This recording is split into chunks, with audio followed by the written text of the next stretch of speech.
8 ذوالحجہ کو آپ جب مینا جائیں گے،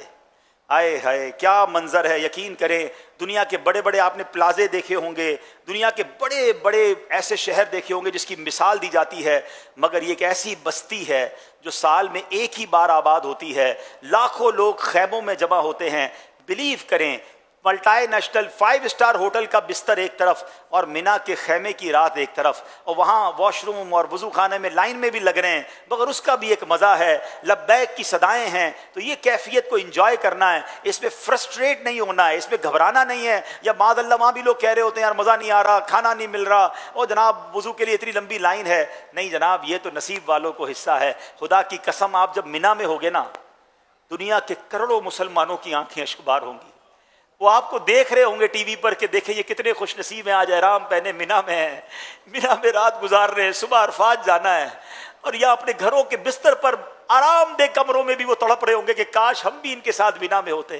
تو اے مینا میں رہنے والوں، تم شکوہ نہ کرنا، تم لڑائی نہ کرنا۔ ہاں یہ پرابلم ہے، جیسے ہی مینا میں جاتے تو خیموں میں لڑائیاں شروع ہو جاتی ہیں کہ حضرت ہمارا یہ بستر تھا تو یہ میری جگہ تھی۔ کسی سے نہیں لڑنا ہے، میں لڑنے گیا ہی نہیں ہوں، میں تو معافی مانگنے گیا ہوں، میں تو مغفرت لینے گیا ہوں۔ اگر آپ کو لگتا ہے کوئی غلط کر بھی رہا ہے تو آپ معلم کے بندے کو بلائیں، خود کسی سے نہ لڑیں، کونے میں بیٹھ جائیں، ذکر و درود پڑھیں، 5 نمازیں آپ نے وہاں پڑھنی ہیں ماشاءاللہ، اور رفیق الحرمین ساتھ لے جائیں، کوئی کتابیں ساتھ لے جائیں۔ اچھا وہاں ہم نے بھی دیکھا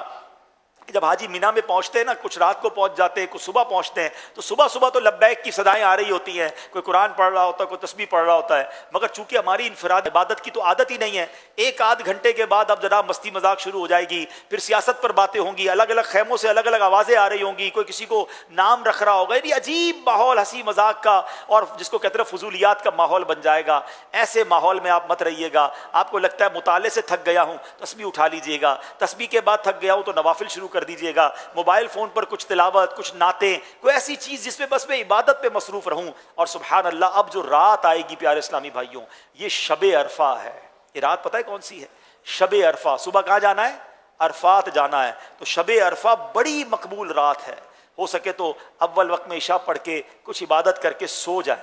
پھر اگر موبائل میں الارم رکھیں تہجد کے لیے اٹھیں، اور تہجد پڑھ کے پھر کسی کونے میں جا نماز بچھا کر خوب دعائیں کریں۔ بعض اوقات معلم کی طرف سے اعلان ہوتا ہے کہ بسیں عرفات کو جا رہی ہیں،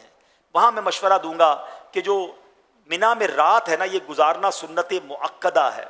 تو کوشش کریں کہ فجر کی نماز پڑھ کر جائیں، کہ یہ سنت ہے کہ فجر پڑھ کر، بلکہ طلوع آفتاب کے بعد، یا سے فجر کا ٹائم ختم ہو جائے پھر جائیں، لیکن رات سے معلم کی بسیں شروع ہو جاتی ہیں۔ اگر سارے ہی جا رہے ہیں اور آپ کی معلم یا آپ کا گروپ لیڈر بات نہیں مان رہا تو پھر آپ چلے جائیں، ورنہ تجربے کی بات یہ میں کہوں گا کہ اگر آپ 30-40 حاجی مل کر آپ اپنے گروپ لیڈر کو یا معلم کو کہیں کہ ہم نہیں جائیں گے،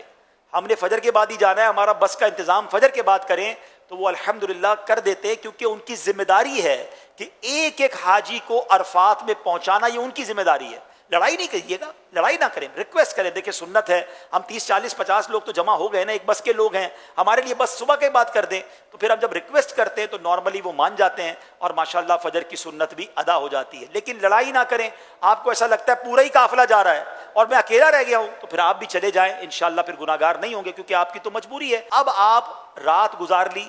فجر ہو گئی، بہتر یہ ہے کہ کتابوں میں لکھا کہ مسجد خیف کے سامنے جو کوہ سبیرہ ہے، سورج جب اس پر چمکے، یعنی فجر کا وقت ختم ہو جائے، سورج اوپر آ جائے، اب عرفات کو چلے، اور سبحان اللہ یہ چلنا بھی کمال کا چلنا ہے۔